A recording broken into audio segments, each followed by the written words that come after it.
"Is this the big show?" Paul muttered, raising his glass of whiskey with disdain as the shimmer of costumes reflected in his bored eyes.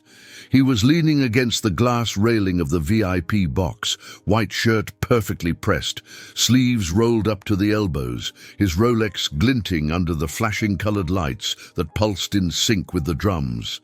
Sweat barely touched his skin, cooled by the powerful air conditioning. Around him, people laughed loudly, waiters circulated with trays of fancy hors d'oeuvres, and a blonde DJ in a gold bikini alternated between selfies and mixing tracks. Outside, however, the heat was something else, and not just from the temperature. Out on the avenue, Isabella moved forward with the samba dancers from Portela as if she'd been born for it. Her body seemed to float between strong moves and the lightness of samba. The blue and silver costume weighed on her shoulders, but she smiled like it was made of feathers. Her feet kept the rhythm, even when another dancer stumbled and nearly threw the whole line off balance. "Imagine working for months just to dance in the heat for nothing," Paul commented to the friend beside him, chuckling dryly, unaware that his voice had carried farther than the muffled sound of the VIP box. Isabella, who at that moment was moving closer to the crowd to interact, heard him clearly. The smile on her face didn't fade, but her eyes, those vibrant brown eyes, locked onto him for 2 full seconds. She leaned subtly forward, never missing a beat, and responded, "Some things are worth more than a paycheck, but maybe you've never felt that." Her voice cut like an arrow, low enough to sound polite, firm enough to be unforgettable. Paul furrowed his brow. He wasn't used to being challenged, especially not in public. The friend beside him just laughed awkwardly. The music continued, drowning out any tension, and Isabella returned to the parade as if nothing had happened. But Paul didn't forget. Over the past few months, he'd been collecting uncomfortable moments like trophies. The divorce from Jenna had been the biggest. Less for the breakup itself, more for the exposure. The Miami press had dissected every detail: the properties, the investments, the rumors of affairs, the lawyers. Since then, Paul had buried himself in a hollow routine of parties, dinners, and travel. The invitation to Carnival in Rio had come from Brian, an old college buddy now making a fortune selling luxury real estate across Latin America. "You have to see this, man. Forget Vegas. This is real energy." Paul came out of boredom, not curiosity, and definitely not connection. Another glass of whiskey was poured. On the other side of the glass, the parade carried on like a parallel universe, colorful, electric, untouchable. One of the floats passed by in a burst of lights, dancers moving as if their lives depended on it. "She takes it way too seriously for someone who doesn't make a dime off it," Paul said again, draining his glass. This time, a man in a plain t-shirt with a staff badge heard him. He was near the VIP exit, fiddling with a radio. He looked up without losing his ironic smile and said, "Say that to her face at rehearsal tomorrow, if you've got the guts." Paul raised an eyebrow, more out of reflex than real interest, but the man's tone poked at him. "Rehearsal? At Portela's practice hall tomorrow morning. Isabella's always there, the one who answered you just now. She's an official samba dancer, works at the community hospital too. Nurse, can you believe it?" Paul didn't reply. He stood in silence, watching the crowd dance on the avenue with an energy he couldn't quite define. "Some people live this all year round. It's not just Carnival," the man added with a shrug. "But hey, we all value our time in different ways, right?" And with that, he walked off before Paul could respond. Back in the VIP box, everything suddenly felt more stifling, even with the AC. The laughter was louder, the whiskey weaker, the electronic music more out of place. The bunny costume on the woman next to him seemed grotesque compared to the living beauty out on the avenue. Paul wasn't the kind of man to take provocation lightly. He'd built his fortune and reputation buying and selling assets based on instinct, and his instinct now screamed that there was something strange about that woman who hadn't backed down. Something he didn't understand, something he had to see up close to prove wrong or confirm that he was still the man he believed himself to be. And that's how, without planning it, Paul found himself at 8 a.m. the next morning, standing in front of a faded blue and white gate that read, Gress Portella, Practice Hall. The sun scorched the asphalt beneath his feet. The Armani suit had been swapped for a basic t-shirt and jeans, still an uncomfortable disguise. Around him, people bustled by, carrying fabrics, boxes, instruments. A few kids ran among the adults, already wearing incomplete costumes. The sound of tambourines came from inside, muffled but steady, like the heartbeat of a living organism. Paul pulled out his phone, double-checked the address. This was the place. He wiped the sweat from his forehead. Why had he even come? He wasn't sure. Maybe to prove she was wrong, that there was nothing magical about any of this, that dancing in the heat wasn't as noble as she made it seem. Or maybe, and he'd never admit this, he came because, for the first time in months, someone had looked him in the eyes without fear, and that had hurt more than any tabloid headline. He took a deep breath, pushed the gate open, and stepped inside. "Lost, gringo?" asked an older man in a baseball cap, holding a tambourine under his arm. Paul blinked, blinded by the sun and overwhelmed by the buzz around him.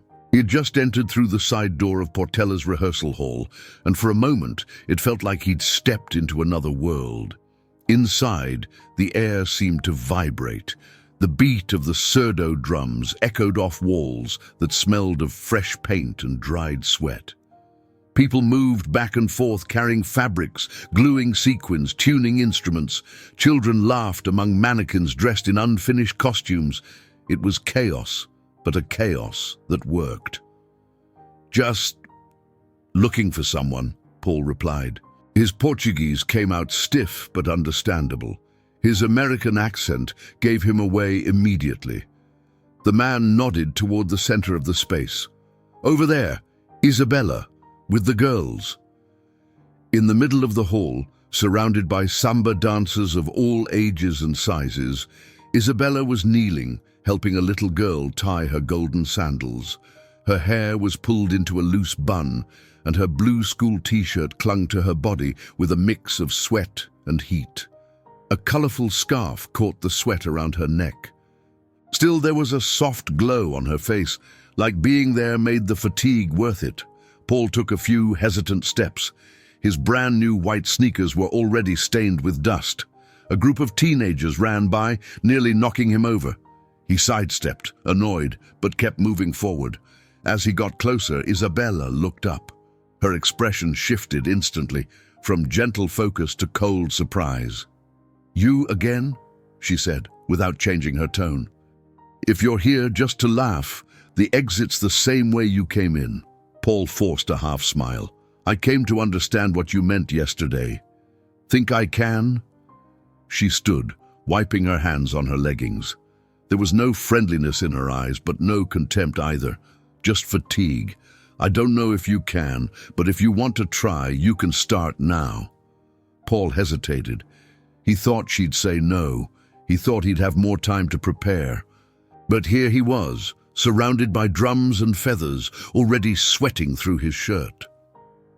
"What do I do?" he asked. Isabella looked at him for a moment, then pointed to a pile of plastic bags in a corner.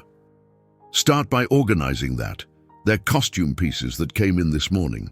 You need to sort them by section, check the tags, and be careful. If something tears, there's no time to fix it." He nodded, more out of pride than conviction, and headed to the pile. The bags were thrown together, some open, some nearly bursting. Sequins, colorful feathers, gold belts, tiaras, all handmade. As Paul began sorting, he realized how easy it was to ruin something without meaning to, and how much work it took just for all of this to even exist. Hours passed without him noticing. The sound of rehearsals intensified as the day went on. Outside, the sun blazed, and inside the hall, the heat was nearly unbearable. Someone turned on big fans, which mostly just stirred up dust. At one point, a teenager came around with cups of juice for everyone. Paul took his, hands already stained with purple paint and hot glue. He looked around and saw her again. Isabella was now sitting beside a boy of about 10, guiding him as he glued small, shiny stones onto a tiara. She spoke softly, patiently, like there was no rush, as if time inside that place worked differently. It wasn't until the end of the morning that she came back over to him. "Holding up?" Paul looked up, sweaty, tired, with a red feather stuck in his hair. "This is a lot more complicated than it looks," he replied without sarcasm. "Welcome to the invisible side of the parade." She didn't smile, but there was a certain relief in her voice, like he had passed an invisible test. "We still have to head out to the complex to pick up more pieces," she added. "Want to come?" He hesitated. He had no idea what the complex was or if he had the energy, but he said yes. He didn't want to back down. In the van, they rode through narrow streets, steep hills, and rows of colorful houses packed tightly together. Kids played soccer in flip-flops. The van rattled over potholes. Paul held the side rail, trying not to hit his head. Isabella seemed at ease, waving to people on the sidewalk, laughing with the driver, pointing out where a fabric store had burned down a few weeks ago. They arrived at a house with a peeling blue gate. An older woman greeted Isabella with a hug, and Paul with suspicion. "He's helping," Isabella explained. "Just a curious tourist." In the backyard, boxes of costume pieces were scattered around. Some needed small repairs, others just needed transport. Paul helped stack, tape, sort the delicate ones. At one point, he offered money to speed up the process. Isabella turned around immediately. "The value's in each person's effort. Don't try to buy what you don't understand." The words froze him. They weren't spoken in anger, but with such firmness that it made him rethink the gesture.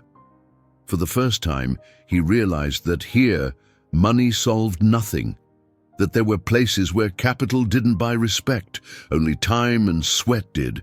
Back at the rehearsal hall, they began preparing the children's section. The kids had to try on their costumes, adjust belts, place feathers in the right spots. Paul, unsure of what to do, stepped in to help tie sandals, glancing at Isabella from time to time, looking for silent approval. "Is it like this every day?" he dared to ask. "Every day, and I've still got a hospital shift later." She didn't look at him as she answered. She was focused on sewing a shoulder detail onto a blue costume, but the sentence kept echoing in his head. Later, an older man from the school's leadership came by and said quietly near Isabella, "I've seen others like him. They show up smiling, help one day, disappear the next." Paul heard it, pretended he didn't, but the words burned. The afternoon dragged on. When the work finally eased, Paul was dismissed. He waved goodbye awkwardly. His entire body ached. His arms were streaked with glue, his back sticky, his jeans stained gold. Back at the hotel, he kicked off his sneakers and saw his socks were black. He washed his hands, and the water ran murky. He collapsed onto the bed, exhausted. But unlike other nights, when he drowned in silence or whiskey, this night had a different noise, a tambourine beat that kept playing inside him. And her face, framed by blue feathers and hand-glued stones, seemed more real than any woman in a designer dress he'd ever met. Something about this didn't make sense to him, but then again, maybe for the first time, he actually wanted to understand. The box slipped from Paul's hands and hit the floor with a dull thud, scattering pieces of shiny costume accessories down the narrow hallway. He muttered a quiet curse and crouched to pick everything up, sweating more than he already was. "Everything okay in there?" Isabella's voice came from the bedroom door. He looked up and tried to hide his exhaustion with a forced smile. Just slipped. This stuff's heavier than it looks. She was holding a glass of water and a plastic bag with 2 rolls inside. She wore a simple tank top and faded sweatpants, nothing like the dazzling woman from the parade. And yet, there was something about her posture that commanded respect. Maybe it was the fact that she was already up, organized, not a hair out of place, while he could barely keep his arms steady. "Come on, we're heading out now. Still need to pick up some feathers from Donacida's house. Then there's a meeting at the Quadra with the sewing team." Paul got to his feet with effort, gathered the rest of the accessories, and placed everything back in the box. He looked around. He was upstairs in the house where Isabella lived, in the Complexo do Alemão. The narrow, bare cement staircase led to a hallway with open doors and the sound of children's voices in the background. The smell of cinnamon coffee hung in the air. Isabella's mother had offered him a cup that morning, along with a polite but wary look. The space was modest but alive. It had color, noise, people, things his Miami apartment hadn't seen in years. As he carefully descended the stairs, Paul passed 2 small boys building a float out of cardboard. One had glitter in his hair. The other wore flip-flops and a blue satin ribbon tied around his forehead. They barely noticed the clumsy foreigner. Outside, the heat was already unbearable. Isabella put on her sunglasses and pointed toward a side street.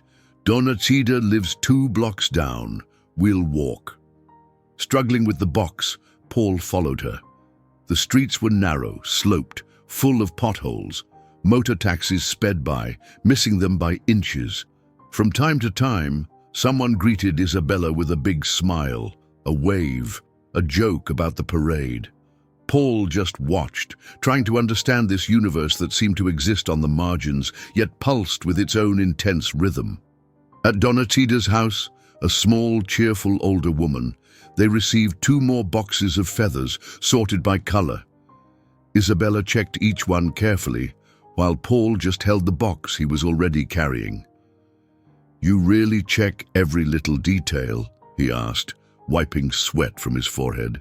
"Every piece that arrives can be the difference between things going right or wrong on the avenue. And no one here can afford to get it wrong," she replied without looking at him. Back on the street, now with 2 boxes stacked, Paul could feel his arms starting to shake. At the rehearsal hall, the heat was even worse than the day before. The cement floor was burning. The sound of tambourines was starting to form a beat in the background, and a group of seamstresses sitting on plastic chairs worked at an unrelenting pace. Paul dropped the box on a table and stretched his arms. "I still don't get how you guys keep up this pace every day." Isabella knelt beside a child, helping attach a feather piece to a tiara. She answered without turning around, "When you do it for something bigger than yourself, the body learns to endure. The heart pushes you through." He didn't reply. He stood there a moment longer, watching the collective work unfolding in every direction. People sewing, gluing, organizing pieces, a boy passing out water bottles, an older man tuning a cavaquinho. It was like watching a living organism. No one wasted time. Everyone knew what had to be done. Later, during a brief break, a group gathered in a circle. Paul sat in a corner trying to stretch his back. A man in a faded t-shirt and baseball cap, with a sharp gaze, said loudly, "I've seen this before. Rich guy shows up, takes a few pictures, helps for a day, then disappears. Just wants to look good." No one laughed. The silence in the circle grew heavier. Paul felt the comment wasn't random. Isabella looked up from the piece she was sewing. She didn't say anything, but her eyes met his for a second. There was no accusation, just expectation. Paul crossed his arms. He wanted to snap back, but held himself. This wasn't a boardroom debate. This was something else. He wasn't a CEO here, just an outsider trying to understand why this world felt so much fuller than his own. The afternoon picked up speed. The costumes were nearly done, but last-minute adjustments kept popping up. A ripped piece of fabric, a sandal that wouldn't fit, a missing accessory. Paul offered to run out to buy glue from a stand around the corner, and when he came back, he found Isabella tending to an elderly woman who had fallen ill in the corner of the hall. Dona Lourdes is part of the Baianas group. Sometimes she pushes herself more than she should, Isabella explained, pressing a damp cloth to the woman's forehead. Paul watched in silence. Isabella didn't show signs of fatigue. There was a calm strength in everything she did. She helped, guided, carried, organized, danced, smiled. He, on the other hand, felt like his feet were throbbing and his shoulders were filled with cement. By the end of the day, as the sunset cast golden hues over the rehearsal hall, Paul sat on one of the steps leading to the storage room. His hands were stained with glue, his shirt soaked, his hair stuck to his forehead. For the first time in a long while, he felt useful, not important, not powerful, just useful. Isabella walked past him carrying a smaller box. Heading back to the hotel? Soon, he said quietly. Before that, I'm stopping by the hospital. Shift change. I'm covering for a colleague with the flu. Paul's eyes widened. You're still working? A few hours, then I'll be back at the hall. We've got technical rehearsal tomorrow. She took 2 steps, then paused. You can go. You've already helped more than I expected. He nodded slowly, but deep down, he knew he didn't want to leave. For the first time, he didn't want to run when the exhaustion hit. He wanted to stay and understand more. Understand why, in the midst of all this noise, he felt more at peace than in any quiet room with an ocean view, and most of all, understand why her eyes still shone after so many hours of work. Maybe that's what he'd been searching for without realizing it, a place where time had weight, where effort mattered more than appearance, where no one asked for approval, but everyone recognized value. Can you hold this for me? Paul asked, extending one of the parade banners to a young man in a yellow vest rushing along the side of the avenue. The technical rehearsal was starting to take shape inside the Sambadrome. Night had already fallen, but the heat showed no mercy. The floodlights lit every corner of Marquês de Sapucaí as if it were daytime, and the sound of the drum line was already vibrating in the chests of everyone there, even if not yet in official rhythm. Paul, wearing a plain t-shirt and light-colored chinos, pushed a small wheeled cart loaded with instruments. He hadn't told anyone he was coming, especially not her. He just showed up. And from the moment he set foot there, he seemed to know what to do, or at least he was willing to learn from those who did. He followed orders, carried things, organized ribbons. He didn't ask too many questions, didn't wait for praise. Across the avenue, in front of the still empty stands, Isabella noticed him. She was with the other samba dancers, doing final makeup checks and adjusting their sandals. She saw him as he walked by with the cart, when he stopped to help an elderly man tie a surdo drum strap, when he waved to a boy sitting alone, waiting for his mum to finish getting dressed. She didn't say anything, but she watched, from a distance. And for the first time since all of this began, she couldn't quite make sense of what she was seeing. Later, during the first break in the rehearsal, Isabella was walking along the side of the avenue, fanning her face with a plastic folder. Paul was sitting on a step, hunched over, drinking water, his t-shirt soaked. "I thought you'd given up," she said, stopping beside him. Paul looked up, surprised, but smiled. "I almost did, but the glitter glue got stuck on me. I think I'm trapped now." She didn't laugh, but the corner of her mouth lifted, subtle. "You look different today. Less suit, more calluses." He rubbed his arm, showing a bruise near his elbow. "Got this trying to climb one of the floats to tie a banner. Almost fell flat on my back, but I survived." "You're learning fast," she said, sitting next to him. For a moment they said nothing. The avenue was still buzzing, people moving back and forth, tuning, organizing, setting up. But between them, a kind of pause settled, a quiet bubble. You know what's weird? Paul began, voice lower now.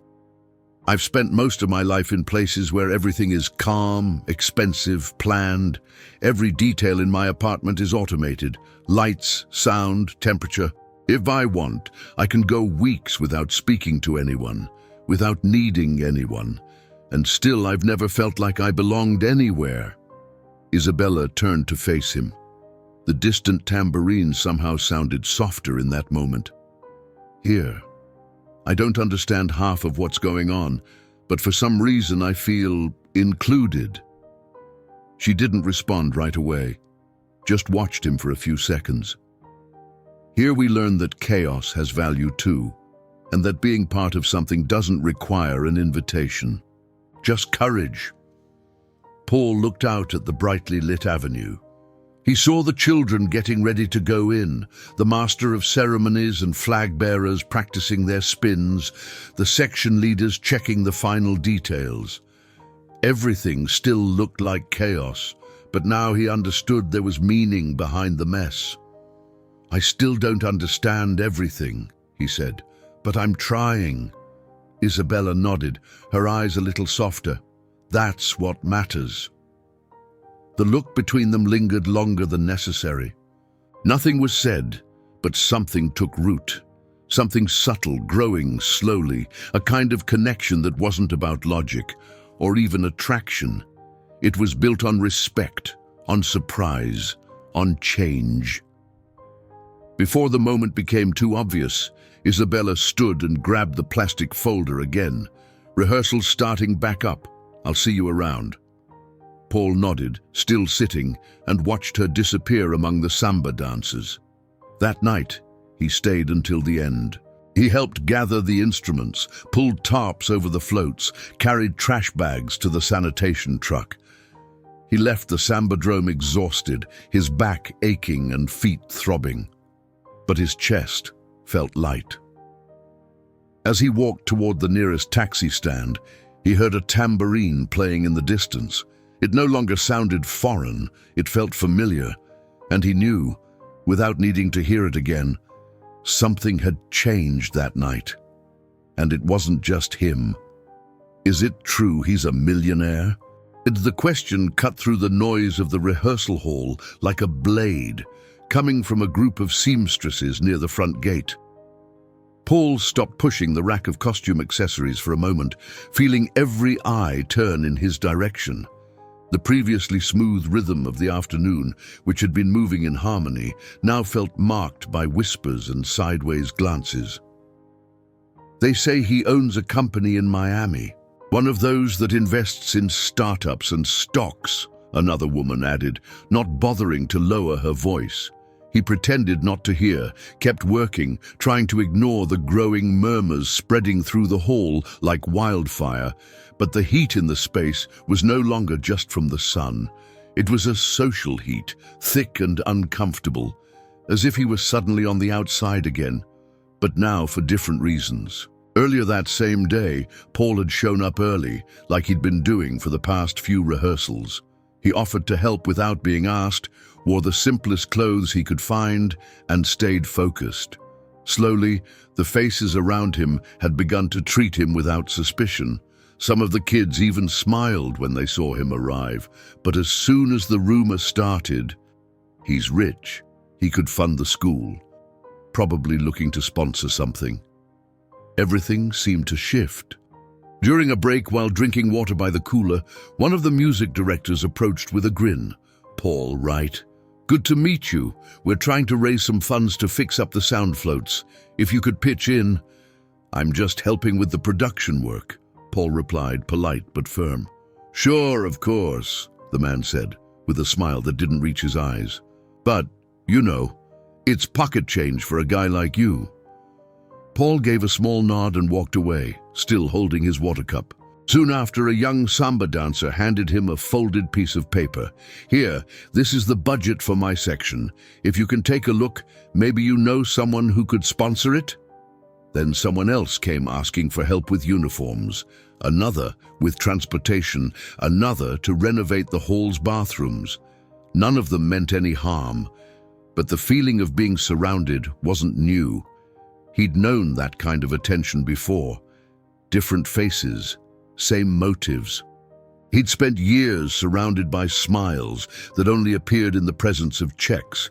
And now, in this place where he had come trying to strip all that away, the old weight settled back on his shoulders. During the main rehearsal, Paul was helping align one of the support structures when he saw Isabella crossing the hall, heading toward the admin office. She looked serious. He jogged to catch up, trying to reach her before she went inside. "Isabella, wait!" She turned, still walking. Her gaze had changed. There was something harder in her eyes. "What's going on here?" he asked, getting closer. "Everyone's looking at me like I'm a walking wallet." "Aren't you?" Paul stepped back slightly. "What do you mean?" "The whole school thinks you're here to invest in Portella, that you came to save us with money." She crossed her arms, breathing a little faster. "Did you talk to anyone about that?" "Of course not. I didn't even..." He glanced around as if the walls might vouch for him. "I came here to understand, to help, to be part of it, the way I was allowed to." "Well, you attracted too much attention. And attention like that messes things up here. People who never asked for anything start asking. People who trusted start doubting. Around here we get by with little, but with clarity. If you become hope, you become pressure too. And pressure, Paul, it suffocates." He took the hit without knowing how to respond, not because she'd been cruel, but because she was right. "I never meant to," he started. "I know. But what you mean doesn't matter as much as what people see." Her tone was steady, but the disappointment in it was hard to hide. "The truth is, maybe you'll never be able to be here without changing everything just by existing." He couldn't answer. Isabella turned and went into the office, closing the door with a quiet click. Paul stood there for a few minutes in the middle of the hall, as if trying to find meaning in the lines on the floor. For the first time since he'd set foot there, he felt pushed out, not with words, but with distance, with the invisible wall she had just raised. That night, he didn't show up for rehearsal, or the next day. Isabella noticed the absence. At first, she tried to pretend she didn't. She kept running the rehearsals, organizing sections, showing up at practices, working her hospital shifts as usual. But between one costume change and the next, between the beat of the drums and the step of the samba, the emptiness showed up. A drum out of place, a box no one carried, a task he used to anticipate, now forgotten by whoever filled in. And even if she never said it out loud, something about his silence bothered her. Meanwhile, Paul stayed locked in his hotel room. The days felt long, despite the city noise outside. He sat on the balcony, stared at the distant hills, and stayed quiet. He thought about going back to Miami, about walking away and chalking it up to a failed experiment. But something kept him there. Maybe it was the fact that he hadn't responded, hadn't explained himself, that he had left the way he always did when things got heavy, silently. But deep down, he knew that running now would just be another repeat of the same pattern. And for the first time, he wanted to break that cycle, even if he didn't know how. Back at the rehearsal hall, practice continued. But his absence was no longer just a small detail. It was an emptiness you could feel in the little things, as if part of the storyline had been ripped out and no one quite knew how to put it back. The metallic clang of the storage room door echoed through the empty warehouse as Paul pushed it open with force. The sound mixed with the muffled patter of light rain falling outside. It was nearly 3 in the morning when he pulled up the rented truck in front of Portella's rehearsal hall, soaked in sweat, arms covered in a mix of dust, paint, and frustration. He climbed down from the cab, walked to the back, and pulled off the wet tarp covering the stacked boxes. With effort, he opened the side panel, revealing the contents, entire sections of costumes that, just hours earlier, had been locked up in a depot over an hour away, with no expected release date. Paul didn't know exactly what had come over him, But when he saw the report on the hotel TV, a 2-minute segment showing the school's coordinators tense over the warehouse blockade, something inside him clicked. It wasn't planning. It wasn't logic. It was impulse. He called the depot, introduced himself as a Portella volunteer, rented a truck on his own, and drove out. He talked to the guard, showed documents, called whoever he had to. He made it happen. And now, here he was, alone, unloading boxes in the dark. He dragged the first one with difficulty to the side entrance of the rehearsal hall. The emergency key one of the assistants had said was under a brick was still there, just as he suspected. He flipped on the main hallway's fluorescent light and began bringing in the boxes one by one. He hadn't spoken to Isabella in days. Since the argument at the hall, everything between them had been left hanging. He pulled away. She didn't reach out. But Paul couldn't let it go. Something held him there, something he couldn't name, maybe for the first time, something he couldn't buy, couldn't fully understand, only feel. When the last box was placed on the main work table, he collapsed onto one of the wooden benches, back hunched, breath heavy. He looked around. The space was silent, but not empty. It was as if every piece of fabric, every feather, every instrument carried life. The energy of that place had something sacred about it. The first light of morning was just starting to peek through the high windows when soft footsteps echoed at the entrance. Isabella walked in, carrying the scent of coffee and surprise on her face. She wore a loose shirt, hair pulled into a hurried bun, and held a plastic bag filled with fruit and bread. She stopped in the middle of the hall, staring at the pile of boxes. Then she saw Paul, sweaty and slouched, body defeated by exhaustion. For a few seconds, no one said anything. She walked toward him slowly. No questions, no accusations, just observation. "How did you get all this here?" she asked at last, her voice low. Paul sat up with effort, wiping his hands on his already stained pants. "Saw it on TV, got a truck, went to get it." Isabella looked at the boxes again, then back at him. There was something different in how she saw him now, less guarded, more acknowledging. She didn't smile, but she took a thermos from the bag and handed it to him. "Coffee?" Paul accepted. His hands still trembled slightly, but they held the mug with steady intent. He sat back down, and she pulled up a plastic chair beside him. The two drank in silence for a few minutes. Around them, the first volunteers began to arrive. A small group, seamstresses, costume makers, 2 musicians. Each one stopped upon seeing the cargo already unloaded. Some exchanged looks, others simply began opening boxes. No one asked anything. It was as if what needed to be said was already understood. Isabella didn't give a speech. She didn't introduce Paul. She just looked at him one last time before standing up. "There's bread over there if you want. The team's going to start assembling everything in about 20 minutes. He nodded, and for the first time since all of this began, he didn't feel like a visitor, or a savior, or an outsider. He felt like he belonged. Little by little, more people arrived. The hall filled with voices, the snip of scissors, the pull of ribbons, the cutting of fabric, the testing of instruments. Paul helped organize hangars, position costumes by section, clear space for final adjustments. At some point, Isabella walked past him, and with a subtle gesture, a small nod, almost imperceptible, invited him to sit with the group, where some were already sharing bread and fruit around a makeshift table. Paul joined quietly. He sat between 2 young percussionists and a woman who'd been hand-stitching costumes for over 30 years. They laughed at a joke about the eagle float, passed around a bottle of juice, talked about the weather and the upcoming parade. Isabella, on the other side of the table, watched him. In that moment, no words, no apologies, no promises. What existed between them was presence, a concrete presence built on action, effort, and commitment. And maybe, just maybe, that was what his world had always lacked. A place where being mattered more than appearing.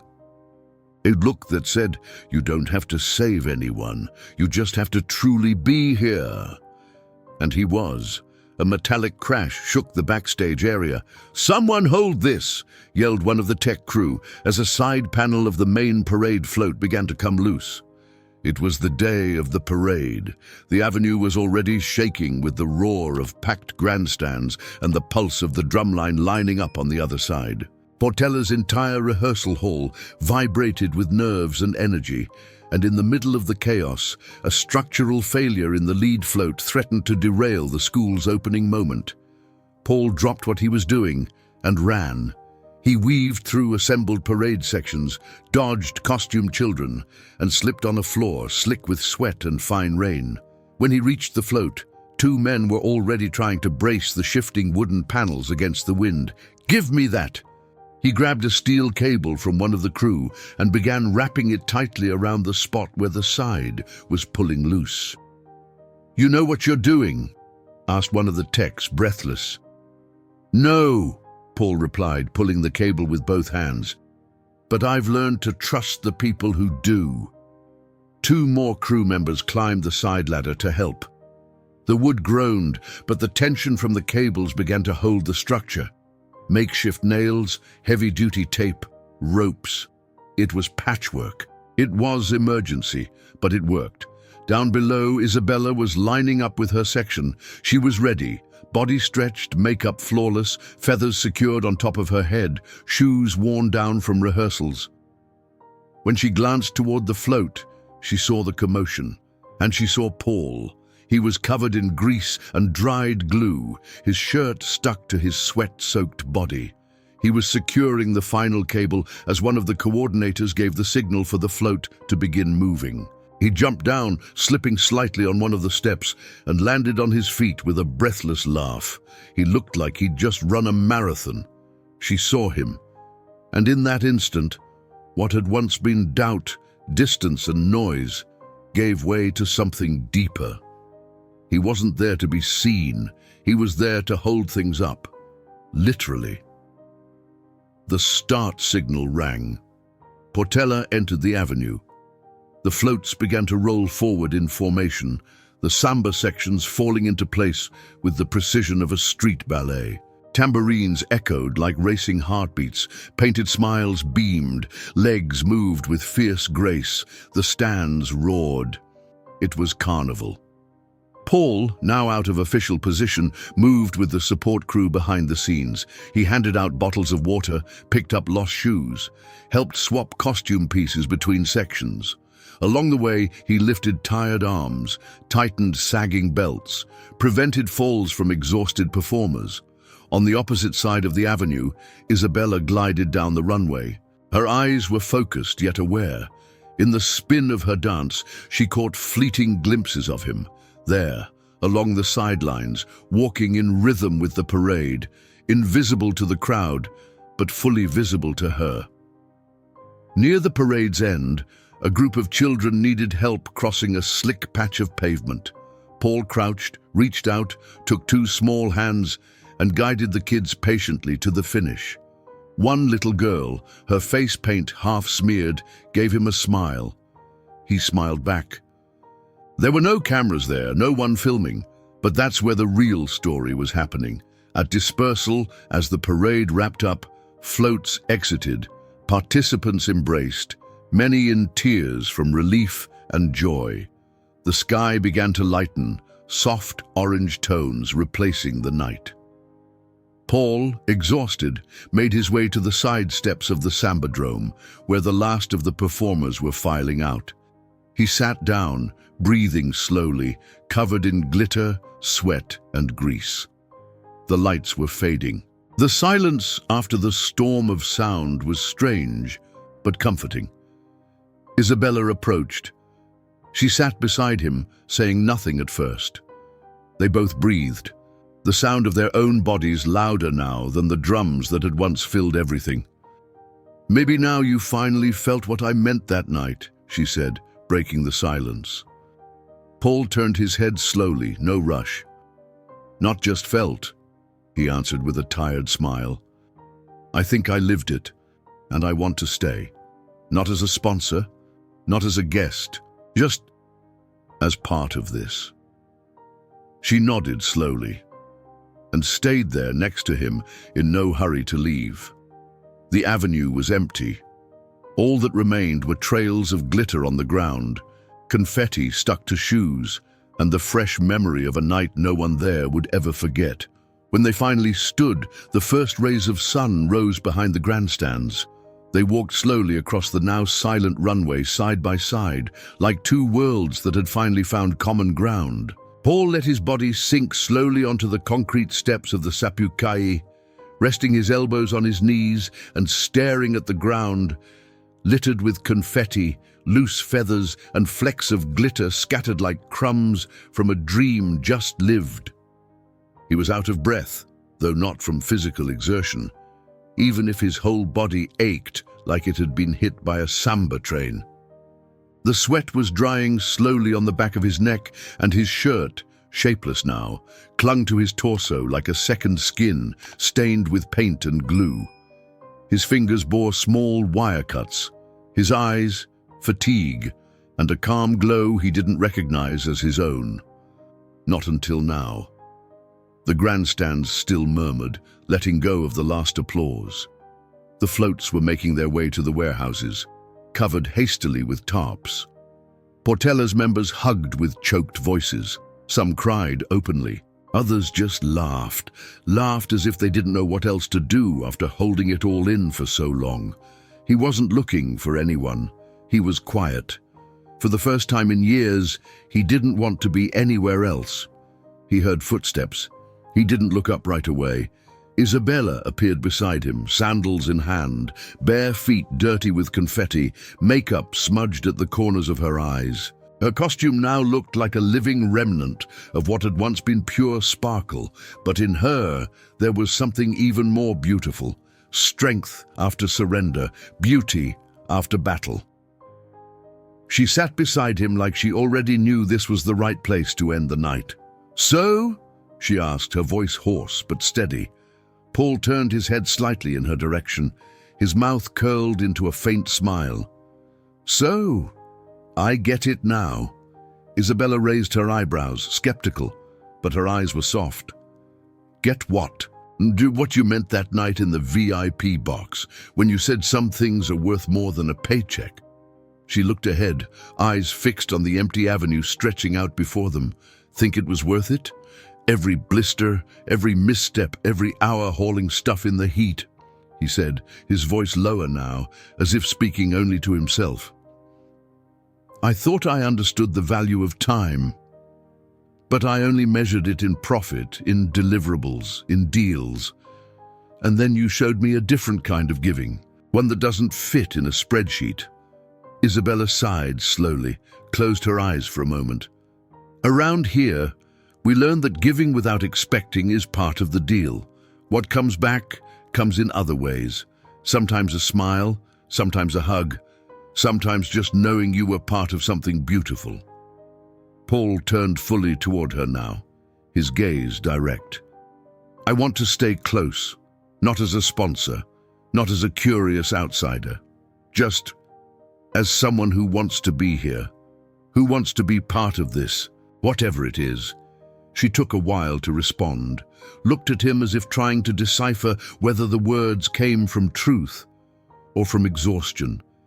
But in the silence between them, the answer was already clear. She nodded slowly, then looked forward again, and they stayed there, without saying anything else, without needing to. Sapucaí was waking up in front of them. The pale sky began to tint the edges of the grandstands with orange. The last floats disappeared into the horizon, pulled by tractors. People swept the pavement, picked up trash, dismantled the spectacle. But there, on those steps stained with sweat and history, two people sat side by side, starting something new, quiet, honest, real. They stood together and walked down the empty avenue, their footsteps light against the glittered ground, as if they could still hear the drums playing in their chests. The sun rose slowly, revealing the world as it really was. No filters, no spotlight, no masks, And for the first time, Paul didn't want to hide any of it, not from himself, not from anyone. What it meant to you. Remember to hit the like and subscribe buttons. This is really important for the channel. Really important. And if you're ready for another story of love and hope, click the first card or the second one to watch the full playlist. See you there.